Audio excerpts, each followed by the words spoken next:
أما بعد فأعوذ بالله من الشيطان الرجيم. بسم الله الرحمن الرحيم. يا أيها الذين آمنوا كتب عليكم الصيام كما كتب على الذين من قبلكم لعلكم تتقون. صدق الله العظيم. سامعین محترم اور معزز ساتھیوں، یہ شعبان کا مہینہ چل رہا ہے اور اس کی 14 تاریخ آج ہو جائے گی، یعنی آج سے تقریباً 15 دن بعد رمضان شروع ہو جائے گا. اور پچھلے 2 ہفتے سے بتا رہا ہوں کہ رمضان کی تیاری رمضان میں جا کر نہیں کرنا ہے، بلکہ رمضان کی تیاری شعبان سے کرنا ہے. اس لیے کہ رمضان میں جا کر جب رمضان کی تیاری کریں گے تو 10 رمضان یوں ہی گزر جائے گا، پھر جو تیاری ہونا چاہیے وہ ہو نہیں پائے گی.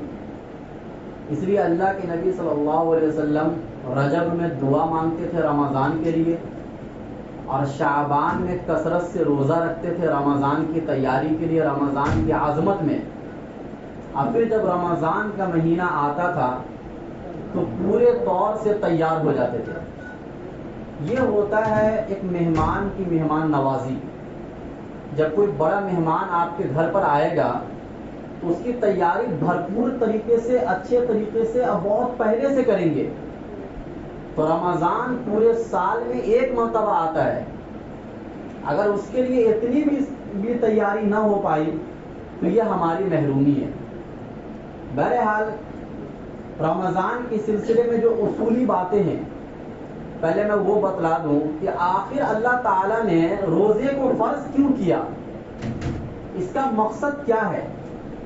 چنانچہ شاہ ولی اللہ محدث دہلوی رحمۃ اللہ علیہ، جو اپنے وقت کے بہت بڑے محدث تھے اور ہندوستان کے اندر جتنا بھی علم حدیث آیا ہے سب ان کے واسطے سے آیا ہے، اتنے بڑے وہ محدث تھے.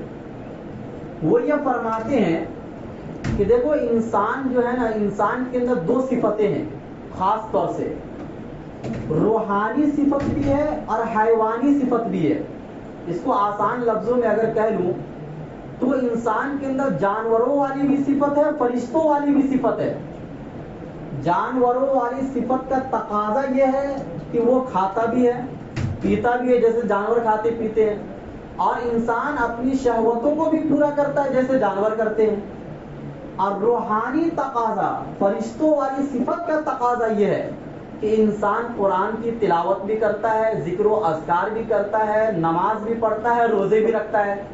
حالانکہ جانوروں کا ان سب چیزوں سے کوئی تعلق نہیں ہوتا. تو پتہ یہ چلا کہ انسان کے اندر اللہ نے دونوں صفتیں رکھی ہیں. اب انسان کی کامیابی کا دار و مدار کس بات پر ہے؟ انسان کی کامیابی کا دار و مدار اس بات پر ہے کہ جو اس کے اندر فرشتوں والی صفت ہے وہ غالب ہو جائے، زیادہ ہو جائے، اور جو اس کے اندر جانوروں والی صفت ہے وہ اس صفت کے تابع ہو جائے، فرما بردار ہو جائے. مطلب فرشتوں والی صفت جو کہے جانوروں والی صفت وہی کرے، تو انسان بنتا ہے، کامیاب بنتا ہے. اسی کو کہتے تقویٰ. اور اگر کسی کے اندر جانوروں والی صفت اعلیٰ ہو جائے، غالب ہو جائے، زیادہ ہو جائے، اور فرشتوں والی صفت کم ہو جائے، تو وہی انسان کو اللہ نے قرآن کریم میں کہا کہ یہ جانور ہے، بلکہ جانور سے بھی بدتر ہے. یہ خود قرآن کریم کے الفاظ ہے. تو پتہ یہ چلا کہ صفت کو یعنی غالب کرنا، اوپر کرنا یہ ہمارے اوپر ہے، اور یہ محنتوں سے ہوگا، کیونکہ اللہ تعالیٰ نے آپ کو اختیار دیا ہے. چاہے تو ان صفتوں کو اختیار کر لو. اب دیکھو جن کے اندر جانور والی صفت زیادہ ہوتی ہے، حیوانی صفت غالب ہوتی ہے، آپ ان کو دیکھ لو، وہ کھانے میں حلال اور حرام کی تمیز نہیں کرتے ہیں، پینے میں حلال اور حرام کی تمیز نہیں کرتے ہیں، اپنی شہوتوں کو جس طرح چاہے جیسے چاہے وہ پوری کرتے ہیں. ان کو اس سے کوئی فرق نہیں پڑتا ہے کہ کوئی راضی ہو رہا ہے یا کوئی ناراض ہو رہا ہے. لیکن جن میں فرشتوں والی صفت سب سے زیادہ ہوتی ہے تو وہ کھائے گا ایک لقمہ، لیکن کھانے سے پہلے بھی اللہ کا نام لے گا اور کھانے کے بعد بھی اللہ کا نام لے گا، اور کھانے میں بھی یہ دیکھے گا کہ یہ حلال ہے یا حرام، چونکہ فرشتوں والی صفت اس میں غالب ہے، زیادہ ہے. اسی طرح پینے میں اسی طرح اپنی شہوتوں کو پورا کرنے میں ایک ایک چیز کے اندر وہ اللہ کی رضا کو دیکھے گا، اللہ کی ناراضگی کو دیکھے گا. جب فرشتوں والی صفت اوپر ہوگی اور جب جانوروں والی صفت اوپر ہوگی تو وہ ان سب چیزوں کی کوئی پرواہ نہیں کرے گا. اب مسئلہ یہ ہوا کہ یہ صفت یعنی جو فرشتوں والی صفت ہے یہ اوپر کیسے ہو اور جانوروں والی صفت نیچے کیسے ہو. اس کے لیے کوئی نہ کوئی طریقہ تو اپنانا پڑے گا کہ جس سے جانوروں والی صفت ایک دم ٹوٹ جائے اور جو فرشتوں والی صفت ہے اس کے وہ تابع ہو جائے. تو اس کے لیے روزہ کو فرض کیا گیا. اب سوال یہ ہوتا ہے کہ آخر روزے میں ایسی کیا چیز ہے کہ جس سے ہمارے اندر یہ اچھی صفت پیدا ہو جائے گی، فرشتوں والی صفت پیدا ہو جائے گی. اس میں غور کیجئے. جانوروں والی جو صفت ہے انسان کے اندر اس کو طاقت ملتی ہے 3 باتوں سے: کھانے سے، پینے سے اور اپنی شہوتوں کو پورا کرنے سے. ان 3 باتوں سے دیکھو جانور میں یہی 3 بات پائی جاتی ہے نا، اس کے علاوہ کوئی اور بات نہیں پائی جاتی ہے. کھانا پینا اور اپنی شہوتوں کو پورا کرنا. ان 3 باتوں سے جانوروں والی جو صفت ہے اس کو تقویت ملتی ہے، طاقت ملتی ہے. رمضان کے مہینے میں پورے دن آپ کو ان 3 چیزوں سے روک دیا گیا. نہ کھانا ہے، نہ پینا ہے، نہ اپنی شہوتوں کو روزے کی حالت میں پورا کرنا ہے. اس سے کیا ہوگا؟ جو جانوروں والی جو صفت تھی وہ ایک دم سے ٹوٹ گئی، لیکن ختم نہیں کرنا کیونکہ انسان کی فطری چیز ہے. وہ کھانا پینا شہوتوں کو پورا کرنا یہ فطری چیز ہے، ختم نہیں کرنا ہے. ٹوٹ تو گئی وہ صفت، لیکن اب اس کو فرشتوں والی صفت کے تابع بھی بنانا ہے. یہ دوسرا کام. تو یہ دوسرا کام کیسے ہوگا؟ پھر اللہ نے یہ کہا کہ رمضان کے مہینے میں تم کو قرآن بھی بہت پڑھنا ہے، روزے کی حالت میں نماز بھی بہت پڑھنا ہے، نوافل کا بھی اہتمام کرنا ہے، تراویح بھی پڑھنا ہے. پھر ایسے وقت میں کھانا ہے جس وقت میں دنیا کی کوئی قوم نہیں کھاتی ہے. مطلب ہر کام اپنے نفس کے خواہش کے خلاف کرنا ہے. جب 1 مہینے کی تربیت میں آپ یہ سب کام کریں گے، نفس کے خلاف کرتے جائیں گے، جب 30 دن گزر جائے گا تو اس تربیت کا نتیجہ یہ نکلے گا کہ جو فرشتوں والی صفت ایک دم اوپر ہو جائے گی، کیونکہ آپ ہر وہ کام کیے جو فرشتے کرتے ہیں اور ہر اس کام سے رکے جو جانور کرتے ہیں.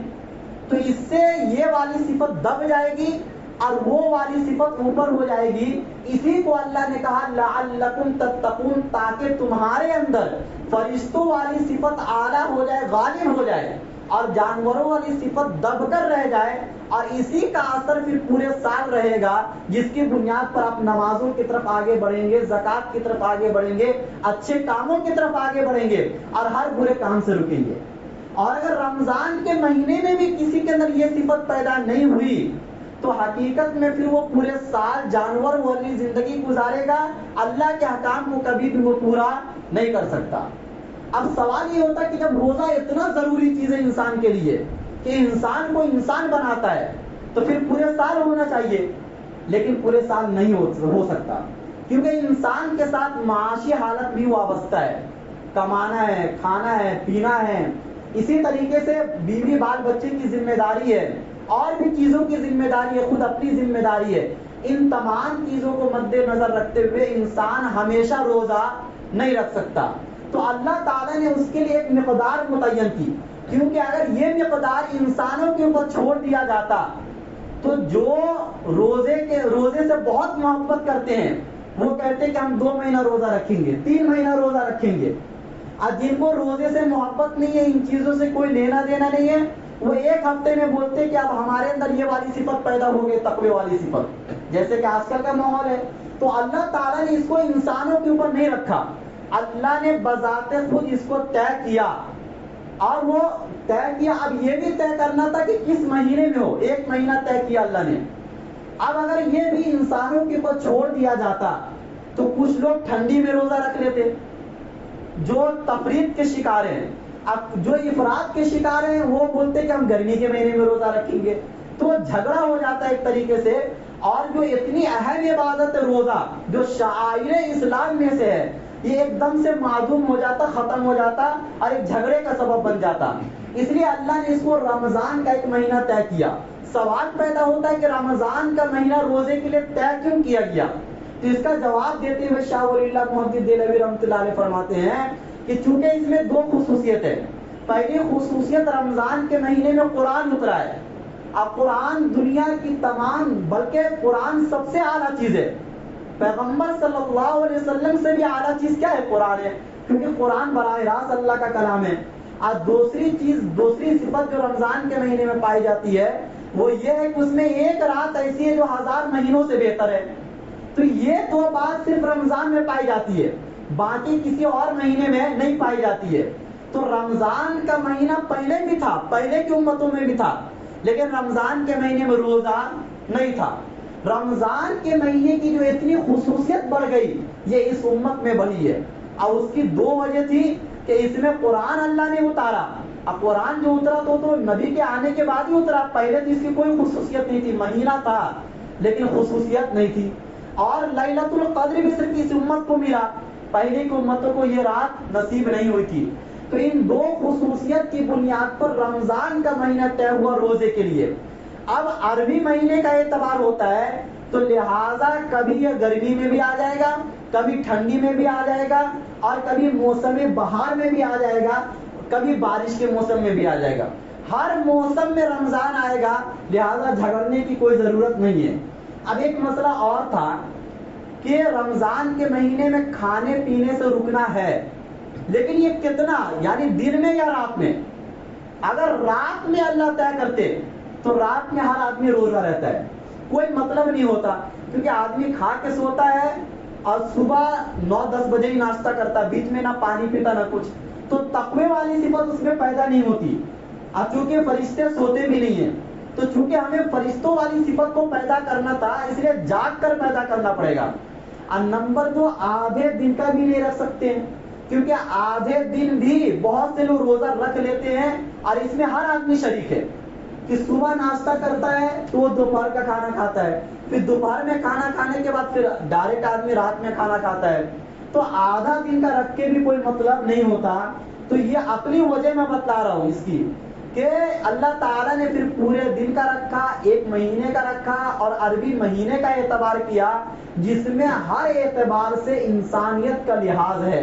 اب یہ کوئی نہیں کہہ سکتا کہ روزہ ہمارے اوپر بوجھ ہے.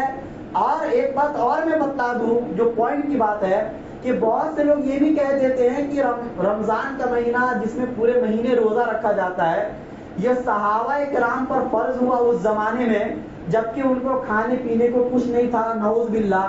تو پھر وہ روزہ نہیں رکھتے، تو اس کے علاوہ چارہ کیا تھا؟ میں آپ کو بتلا دوں کہ نماز کی فرضیت تو مکے میں اتری ہے، لیکن روزے کی فرضیت سن 3 ہجری میں اتری. یعنی اللہ کے نبی صلی اللہ علیہ وسلم مکہ میں 13 سال رہے، پھر بھی روزے کی فرضیت نہیں اتری. مدینہ میں 2 سال کی زندگی گزاری، پھر بھی روزے کی فرضیت نہیں اتری. اور اس کے بعد جب تیسرا سال مدینے کا تھا تب روزے کی فرضیت اتری. اگر ایسی بات ہوتی تو روزے کی فرضیت اس وقت اترتی جب نبی صلی اللہ علیہ وسلم اور صحابہ کرام کو شیب ابی طالب میں قید کر دیا گیا تھا، اور کھانا پینا تو چھوڑو، صحابہ پتے چاٹنے پر مجبور ہو گئے تھے. ایسے وقت میں روزے کی فرضیت آتی تب یہ بات کہی جا سکتی تھی کہ ان کو کھانے پینے کو کچھ نہیں تھا تو روزہ رکھنے کے علاوہ کوئی چارہ نہیں تھا. لیکن یہ اس وقت میں روزے کی فرضیت آئی ہے جب صحابہ پر ایک طریقے سے کشادگی آ گئی تھی. جنگ بدر ہوئی، اس میں صحابہ کو مال غنیمت ملا، جنگ احد میں بھی بہت کچھ ملا، اور اس کے بعد فتوحات کا سلسلہ شروع ہو گیا اور ہر طرف اسلام کا ڈنکا بجنے لگا تھا. ایسے وقت میں روزے کی فرضیت ہوئی. تو لہذا یہ کہنا کہ روزے کی فرضیت غربت کی وجہ سے ہوئی ہے، یہ کہنا انسان کو اسلام سے دور کر دیتا ہے. اور روزہ ایک فرض چیز ہے اسلام کے اندر، اس کو ہلکا سمجھنے کی وجہ سے وہ انسان دائرہ اسلام سے نکل کر کفر تک پہنچ جاتا ہے. کیونکہ یہ فرض ہے، فرض کا مذاق اڑانا بہت بڑا گناہ ہوتا ہے. پھر اس کے بعد یہ سمجھنا ہے کہ روزہ کی 3 قسمیں ہیں. سب سے پہلا عوام کا روزہ. یہ وہ روزہ ہوتا ہے کہ وہ کھانے پینے یا شہوتوں سے تو رک جاتے ہیں، لیکن وہ زبان کے گناہ سے، آنکھ کے گناہ سے، یا کان کے گناہ سے، یا ہاتھ پیر کے گناہ سے نہیں رکتے ہیں. یہ عوام کا روزہ ہے. ایسے روزے کے بارے میں اللہ کے نبی نے بخاری کی حدیث کے اندر فرمایا کہ من لم یدع قول الزور والعمل به فَلَيْسَ لِلَّهِ حَاجَةٌ فِي أَن يَدَعَ طَعَامَهُ وَشَرَابَهُ، کہ اگر کوئی روزہ رکھتا ہے اب وہ روزے کی حالت میں غلط بات بولنا نہیں چھوڑتا، اس پر عمل کرنا نہیں چھوڑتا، تو اللہ تعالیٰ کو کوئی پرواہ نہیں ہے اس کے روزے کی. مطلب ایسے روزہ رکھنے سے آپ کی فرضیت ادا ہو جائے گی، لیکن اس پر جو ثواب ملتا ہے اور جو خاص مقصد جو ابھی میں نے بیان کیا کہ فرشتوں والی صفت اوپر ہو جائے، وہ پیدا نہیں ہوگی. اسی بنیاد پر بہت سے لوگ روزہ رکھتے ہیں اور جیسے رمضان کا مہینہ ختم ہوتا ہے نماز سے دور ہو جاتے ہیں. کیوں دور ہو جاتے ہیں؟ اس لیے کہ اس نے صرف فرض ادا کیا ہے اور جو فرشتوں والی صفت پیدا کرنا چاہیے وہ اس نے پیدا نہیں کیا. اگر پیدا کرتا تو اس کے اندر یہ بات نہیں ہوتی. اور ایک حدیث میں اللہ کے نبی نے فرمایا کہ رب صائم فلیس له من صیامه الا الجوع اور رب قائم فلیس له من قیامه الا السحر، کہ بہت سے روزہ رکھنے والے ایسے ہیں کہ ان کو بھوکا رہنے کے علاوہ کچھ نہیں ملتا ہے، اور بہت سے رات میں تہجد پڑھنے والے ایسے ہیں کہ جن کو کھڑا ہونے کے علاوہ کوئی ثواب نہیں ملتا ہے. یہ اخلاص کی کمی کی بنیاد پر ہوتا ہے. یہ اس بنیاد پر ہوتا ہے کہ بظاہر آپ روزے میں ہیں لیکن حقیقت میں باطن میں آپ غلط کام بھی کر رہے ہیں. اس بنیاد پر آپ کو ثواب نہیں ملتا ہے. یہ اللہ کے نبی صلی اللہ علیہ وسلم کے کہنے کا مقصد ہے.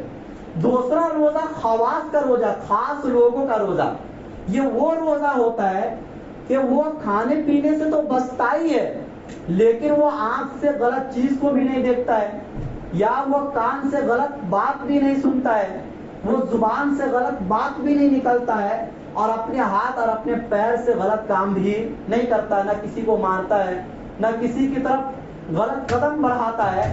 تو ایسے شخص کا روزہ یہ خواص کا روزہ کہلاتا ہے. اسی کے بارے میں اللہ کے نبی نے فرمایا کہ من صام رمضان وعرف حدودہ وتحفظ مما كان ينبغي له ان يتحفظ فيه كفر ما قبله، کہ جو رمضان کا روزہ رکھے اور اس کے حدود کی رعایت کرے، جو اللہ نے حد بنا دیا ہے اس کے حدود کی رعایت کرے، یعنی کبیرہ گناہوں سے بچے. عام طور سے ہم بد نظری کو کبیرہ گناہ نہیں سمجھتے، غیبت کرنے کو کبیرہ گناہ نہیں سمجھتے، جھوٹ بولنے کو کبیرہ گناہ نہیں سمجھتے، کسی کو مارنے کو کبیرہ گناہ نہیں سمجھتے، حالانکہ یہ سب کیا ہے؟ کبیرہ گناہ ہے. اللہ کے نبی نے فرمایا اور وہ حفاظت کیا روزے کی جیسے کہ حفاظت کرنا چاہیے، تو اللہ کے نبی فرماتے ہیں کہ اس کے پچھلے تمام گناہ معاف ہو جائیں گے. اور ایک حدیث میں فرمایا کہ وَرَمَضَانُ إِلَى رَمَضَانَ مُكَفِّرَاتٌ مَا بَيْنَهُنَّ إِذَا اجْتَنَبَ الْكَبَائِرَ، کہ ایک رمضان سے لے کر دوسرے رمضان تک جتنے اس کے پہلے کے گناہ ہے، اگر وہ رمضان کا روزہ اس طریقے سے رکھا جیسا رکھنا چاہیے تو وہ تمام پہلے کے گناہ معاف ہو جائیں گے، بشرطے کہ رمضان میں کبیرہ گناہ سے بچ جائے. اگر وہ کبیرہ گناہ سے نہیں بچتا ہے تو کوئی فضیلت اس کے لیے نہیں ہے. اور جو حدیث میں نے سنا دیا کہ بھوکا رہنے کے علاوہ اس کو کچھ بھی نہیں ملے گا. اور تیسرا روزہ اخص الخواص، جو بہت ہی اعلیٰ معیار کے لوگ ہوتے ہیں، اونچے تقوی پر ہوتے ہیں، ایسے لوگ کا روزہ کہ وہ کھانے پینے سے بھی بچتے ہیں، غیبت چغلی سے بھی بچتے ہیں، اور جو دلوں کی بیماری ہے، کینہ سے، حسد سے، بغض سے، غصہ سے، ان تمام چیزوں سے بھی بچتے ہیں. تو یہ اخص الخواص کا روزہ ہے، یہ تقوی کے اعلیٰ معیار پر ہے، یہ ہر کس و ناقص کا کام نہیں ہے.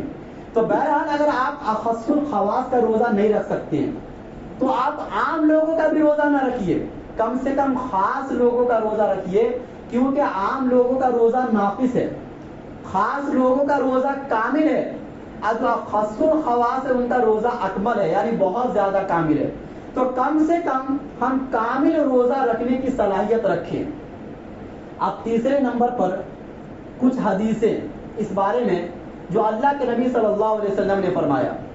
ایک حدیث میں فرمایا کہ اذا کان رسول اللہ صلی اللہ علیہ وسلم اذا دخل رمضان شد مئزرہ ثم لم یاتی فراشہ حتی ینسلخ، کہ جب رمضان کا مہینہ آ جاتا تھا تو اللہ کے نبی اپنی لنگی کو مضبوط باندھ لیتے تھے. لنگی کو مضبوط باندھنے کا مطلب یہ ہوتا ہے کہ وہ رمضان کے لیے تیار ہو جاتے تھے اور پھر اپنے بستر پر وہ نہیں آتے تھے پورے مہینے. اللہ کے نبی یعنی بستر چھوڑ دیتے تھے، رات میں بھی عبادت کر رہے ہیں، دن میں بھی عبادت کر رہے ہیں. کیونکہ اللہ کے نبی صلی اللہ علیہ وسلم جو رمضان کے مہینے میں نماز پڑھتے تھے وہ 2 منٹ یا 4 منٹ کی نماز نہیں ہوتی تھی. جب عام معمول اللہ کے نبی کا تھا کہ وہ پورے رات قیام کی حالت میں گزار دیتے تھے، تو بتاؤ رمضان کے مہینے میں اللہ کے نبی کس طریقے سے قیام فرماتے رہے ہوں گے. تو یہ بتایا جا رہا ہے کہ آپ اس طرح نہیں کر سکتے ہو، بستر پر آؤ لیکن تھوڑی دیر کے لیے بستر سے جدا بھی رہو. ایک دم سے بستر پر پڑے مت رہو کہ رات کا کھانا کھا کر سوتے ہیں تو سحری کھانے کے لیے اٹھتے ہیں. ایسا نہیں ہونا چاہیے. آپ سحری سے کچھ دیر پہلے اٹھیے تاکہ کچھ دیر اللہ کے سامنے قیام کر لو، کچھ دیر اللہ کے سامنے رو لو تاکہ خاص لوگوں کا روزہ آپ کو نصیب ہو جائے. تو اللہ کے نبی صلی اللہ علیہ وسلم بستر پر نہیں آتے تھے. اور جب آخری عشر آتا تھا رمضان کا تو ایسے وقت میں تو اللہ کے نبی خود بھی بیدار ہوتے تھے، اپنے گھر والوں کو بھی بیدار کرتے تھے اور زبردستی بیدار کرتے تھے.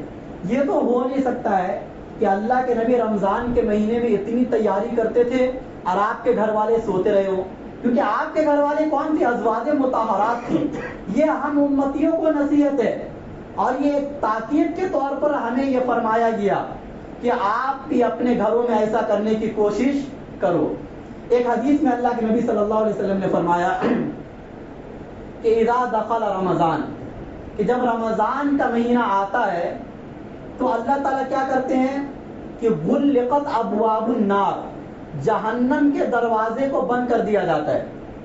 فلم یفتح منہا باب، پھر وہ اس میں سے کوئی بھی دروازہ پورے مہینے کھولا نہیں جاتا. وفتحت ابواب الجنہ، جنت کے دروازے کو کھول دیا جاتا ہے. فلم یغلق منہا باب، اس میں سے کوئی بھی دروازہ پھر بند نہیں ہوتا ہے.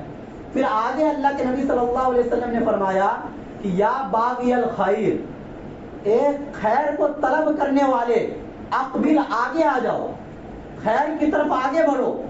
ویا باغی الشر اقصر، آئے برائی کی طرف بڑھنے والے تھوڑا پیچھے ہٹ جاؤ. یعنی اللہ کے نبی کے کہنے کا مطلب یہ ہوا کہ اگر کوئی نماز نہیں پڑھتا ہے تو نماز کی طرف آ جاؤ، کوئی نماز کا پابند ہے تو نوافل کی طرف آ جاؤ، کوئی نوافل کا بھی پابند ہے تو قرآن کی تلاوت کی طرف آ جاؤ، کوئی قرآن کی تلاوت کا بھی پابند ہے تو بد نظری سے بچ جاؤ، کوئی ان تمام چیزوں کا بھی پابند ہے تو تہجد کے پابند بن جاؤ. مطلب یہ ہوا کہ رمضان کے مہینے میں جتنی بھی خیر آپ کو ملتی ہے بس لیتے جاؤ، ایسا موقع دوبارہ نہیں آئے گا. اور جتنی بھی برائی ہے سب سے بچتے چلے جاؤ، کیونکہ ایسا بھی موقع بچنے کا نہیں آئے گا. کیوں؟ اس لیے کہ اس میں ایک اور خصوصیت ہے کہ اس میں سرکش شیاطین کو قید کر دیا جاتا ہے. اب یہ شیاطین کو قید کرنے کا مطلب کیا ہوتا ہے؟ ایک مطلب تو اس کا یہ ہے کہ جب آدمی کھاتا ہے پیتا ہے تو اس کی بنیاد پر اس کے خون میں حرکت بہت تیز ہو جاتی ہے. جب خون میں حرکت بہت تیز ہو جاتی ہے تو اللہ کے نبی نے ایک حدیث میں فرمایا کہ شیطان کی جگہ تمہارے اندر کا رگ ہے، جس رگ میں خون دوڑتا ہے وہی شیطان کی جگہ، یہ حدیث میں. تو جب اپنے خون کا دوران کم ہو جائے گا، کمزور پڑ جائے گا تو شیطان اپنا کام کرنا بھی بھول جائے گا. اسی بنیاد پر کہا جاتا ہے کہ جب انسان کا پیٹ بھرا ہوا رہتا ہے تو اس کو ہری ہری سستی ہے. زنا کی طرف انسان کب جاتا ہے؟ جب پیٹ بھرا ہوا رہتا ہے. اگر پیٹ خالی ہو تو بولے گا بھائی پہلے کھانا دو اس کے بعد کچھ اور دیکھیں گے. تو گناہوں کی طرف وہ اسی وقت بڑھتا ہے جب اس کا پیٹ بھرا ہوتا ہے. جب پیٹ خالی ہو جاتا ہے، جب ملک میں قحط سالی آ جاتی ہے تو ایسے وقت میں کوئی بھی بندہ گناہوں کی طرف نہیں بھاگتا ہے، اس کو تو بس اوپر والا یاد آتا ہے. اس کی وجہ یہ ہے کہ شیطان اپنا کام کرنے سے عاجز ہو جاتا ہے. شیطان کو قید کرنے کا ایک مطلب. شیطان کو قید کرنے کا دوسرا مطلب یہ ہے کہ دیکھو نفس تو ہمارے ساتھ ہمیشہ لگا ہے، رمضان کے مہینے میں بھی نفس لگا ہوا ہے. اسی بنیاد پر بہت سے لوگ رمضان کے مہینے میں بھی نہیں سدھرتے. اس کی سب سے بڑی وجہ یہ ہے کہ نفس پر کوئی تالا نہیں لگتا ہے. اور شیطان کو جنت سے کس نے نکالا تھا؟ اس کے نفس نے نکالا تھا. تو نفس تو شیطان سے بڑا دشمن ہے. تو کسی بھی گناہ پر سب سے پہلے آپ پر نفس ابھارتا ہے. جب نفس ابھارتا ہے اور اس میں کچھ کمی رہ جاتی ہے تو شیطان آ کر مدد کر دیتا ہے. رمضان کے مہینے میں شیطان کی مدد ختم ہو جاتی ہے. نفس آپ کو گناہ کی طرف لے کے جائے گا تھوڑا بہت, لیکن آپ اس گناہ کو کرنے سے عاجز ہے. کیوں عاجز ہے؟ اس لیے کہ شیطان کی جو مدد تھی اور مہینے میں وہ مدد روک دی جاتی ہے. اور تیسرا مطلب یہ ہے کہ حقیقت میں شیطان کو قید کر دیا جاتا ہے. اور قید جب کر دیا جاتا ہے تو پھر عوامی سرکش شیاطین کو قید کر دیا جاتا ہے. اس لیے کہ جب کوئی خاص آدمی آتا ہے تو اس کے لیے خصوصی انتظام کیا جاتا ہے. دیکھو جب کوئی بڑا آدمی آنے کو رہتا ہے شہر کے اندر تو جتنے چور ڈاکو یا اس قسم کے جتنے لوگ ہیں سب کو قید کر دیا جاتا ہے, سیکورٹی بڑھا دی جاتی ہے. یہی مطلب ہے شیطان کو قید کرنے کا کہ دیکھو شیطان قید ہو جاتے ہیں اور رحمت کے جتنے فرشتے ہیں سب زمین پر اتر جاتے ہیں. اور جب رحمت کے فرشتے زیادہ اتریں گے زمین پر تو زمین پر نیکی کے کام زیادہ ہوں گے. جب زمین پر نیکی کے کام زیادہ ہوں گے تو یہی جنت کے دروازے کے کھلنے کا مطلب ہے جو شاہ ولی اللہ صاحب نے فرمایا. اور جب شیطان کو قید کر دیا جائے گا تو گویا کہ برائی کے کام کم ہو جائیں گے. جب برائی کے کام کم ہو جائیں گے تو یہی جہنم کے دروازے کے بند ہونے کا مطلب ہے. تو مطلب یہ ہوا کہ یہ آپ کے اختیار میں ہے. چاہے تو آپ اپنے اختیار سے جنت کے دروازے کو کھلوا لو اور چاہے تو آپ اپنے اختیار سے جہنم کے دروازے کو کھلوا دو. کیونکہ اگر آپ اچھے کام نہیں کریں گے اور رمضان کی بھی عظمت آپ نہیں کریں گے تو آپ کے لیے پھر ہلاکت و بربادی ہے. پھر آپ کے لیے جنت کے دروازے نہیں کھلیں گے, پھر آپ کے لیے جہنم کے دروازے کھلیں گے. اللہ ہم سب کی جہنم کے دروازے سے حفاظت فرمائے. بہرحال رمضان کے اوپر تو بات ہوتی رہے گی. ایک اعلان بھی کرنا مقصد ہے کہ دیکھو مسجد اوپر آدھا حصہ ٹوٹ گیا ہے اور دوسرا آدھا جو ہے اس کو بھی بنانے کا ارادہ ہے. وہ اس لیے کہ گرمی کے مہینے میں گرمی بہت لگتی تھی, نمازیوں کو بھی پریشانی ہوتی تھی, جمعہ کی نماز میں بھی بہت پریشانی ہوتی تھی. خود ہم لوگ کو رمضان کے مہینے میں ابھی جو گرمی میں رمضان آتا ہے پورے مہینے پریشانی ہوتی تھی. تو ہم لوگوں نے یہ سوچا مشورے سے کہ گرمی کو دور کرنے کا ذریعہ کیا ہے کہ اس کو اوپر کر دیا جائے پترے کو. اور پترا بھی بہت پرانا ہو چکا تھا. شاید کہ اس محلے میں جتنے گھر ہو ان تمام گھروں کے مقابلے میں سب سے پرانا پترا اپنا ابھی مسجد کا تھا. ہر آدمی اپنا اپنا گھر بنا رہا ہے. آزو بازو میں جتنے آپ گھر دیکھیں گے سب ٹوٹ کر دوبارہ بنا ہے. اور مسجد ایک ایسی جگہ ہے کہ جو اسی حالت میں باقی تھی. بارش کے مہینے میں تو اتنی پریشانی ہوتی تھی کہ کئی مرتبہ ہم لوگ رات میں سوتے نہیں تھے جب طوفانی بارش ہوتی تھی. اور پھر ہر سال اس کے اوپر پلاسٹک ڈالنا, یہ ڈالنا, وہ ڈالنا. تو آپ یہ بتاؤ مسجد کے بارے میں تو فضیلت بیان کرنے کی ضرورت نہیں ہے. اس کے لیے سب سے بڑی فضیلت یہ ہے کہ یہ اللہ کا گھر ہے. آپ اپنے گھروں میں ٹائلس لگاتے ہو, اے سی لگاتے ہو, فریج کولر کا انتظام ہوتا ہے, ایک ایک چیز کا انتظام ہوتا ہے. اللہ کے گھروں کے لیے آپ اگر انتظام نہیں کرو گے تو اللہ کو اپنا گھر بند کرنے میں ٹائم نہیں لگتا. جیسا کہ ہوا ہر آدمی یہ سوچتا تھا مسجد کیسے بند ہو جائے گی, لیکن بند اللہ جو چیز جب چاہتے ہیں. دیکھو پورے طاقت اور قدرت کا کنٹرول اللہ کے ہاتھ میں ہے. للہ الامر. دنیا میں حکومت اللہ کی چلتی ہے, کسی اور کی حکومت نہیں چلتی ہے. کسی کے دل میں اگر کوئی بات آتی ہے وہ بھی اللہ کی طرف سے. کوئی ہمارے پر ظلم کرتا ہے وہ بھی اللہ کی طرف سے. اور کوئی ہمارے پر اچھا کام کرتا ہے وہ بھی اللہ کی طرف سے. آج ہمارا یقین بگڑ گیا ہے, ہم کہتے فلاں کر رہا ہے, فلاں کر رہا ہے, فلاں کے ہاتھ میں پاور, فلاں کے ہاتھ میں طاقت. ایسی کوئی بات نہیں ہے. تؤتی الملک من تشاء وتنزع الملک ممن تشاء. حکومت دینا بھی اللہ کے ہاتھ میں ہے اور حکومت کو چھیننا بھی اللہ کے ہاتھ میں ہے. تو اس لیے ہم اور آپ یہ سوچے کہ اللہ کی مسجد کے لیے جتنا ہو سکے اپنے حساب سے مدد کرے. اور اس میں زکوٰۃ کا پیسہ نہیں چلتا, صدقات اور خیرات کا پیسہ نہیں چلتا, بالکل حلال پیسہ. اور جو آپ آپ کے حلال کمائی کا جو پیسہ ہے وہ چلتا ہے مسجد کے اندر، کیونکہ مسجد اللہ کا گھر ہے، میل کچیل کا مال اس میں نہیں چلتا ہے۔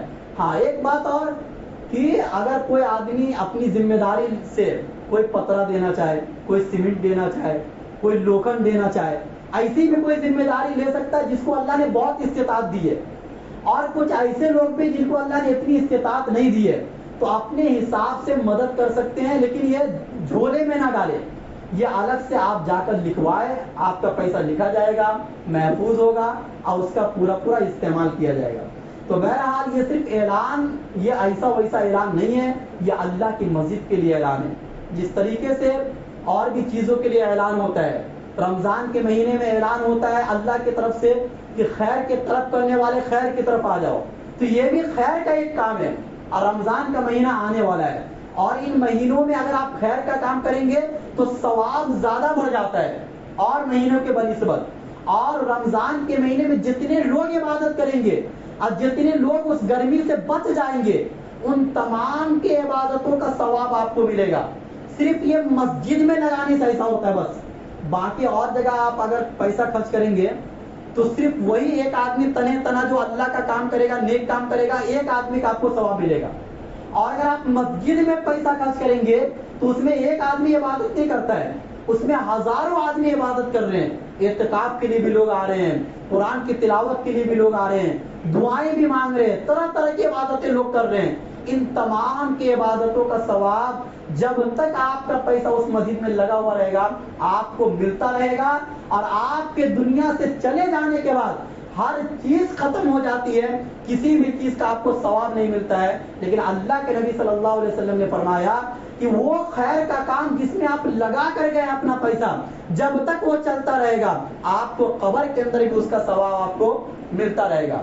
تو آپ آج کل لوگ بدعات و خرافات میں بہت زیادہ پڑے ہوئے ہیں، غلط کام کی طرف زیادہ جاتے ہیں، جن چیزوں کا حکم ہے وہ تو کرتے نہیں ہیں، اور جن چیزوں کا حکم نہیں ہے اس کو دلچسپی سے کرتے ہیں، دل لگا کر کرتے ہیں، اسی کا نام ہے بدعت۔ اس سے دنیا میں خیر نہیں شر اترتا ہے، اللہ کی ناراضگی اترتی ہے۔ تو اس لیے ہم اور آپ چونکہ کام جلدی کرنا ہے، ایک ہفتے سے دوسرے ہفتے لے کے نہیں جانا ہے، ایک جمعہ آج ہے انشاءاللہ اگلے جمعہ تک پورا تیار کرنا ہے۔ تو ایسا نہیں کہ آپ انتظار میں بیٹھے رہے کہ پھر سے اعلان ہو، بس یہی ایک اعلان آپ کے لیے کافی ہے۔ آپ اپنی طرف سے جو بھی ہو انشاءاللہ مدد کیجئے، اللہ آپ کو اس کا ثواب دیں گے۔ وآخر دعوانا الحمدللہ رب العالمین۔ شب برات بھی ہے انشاءاللہ، آج شب برات بھی ہے انشاءاللہ، عشاء کے بعد ہی دعا ہوگا اور قرآن کھانے ہوگا، بیان ہوگا۔ آپ تمام حضرات مسجد میں آئے، انشاءاللہ ہر اعمال میں شریک ہو کر ثواب دارین حاصل کریں۔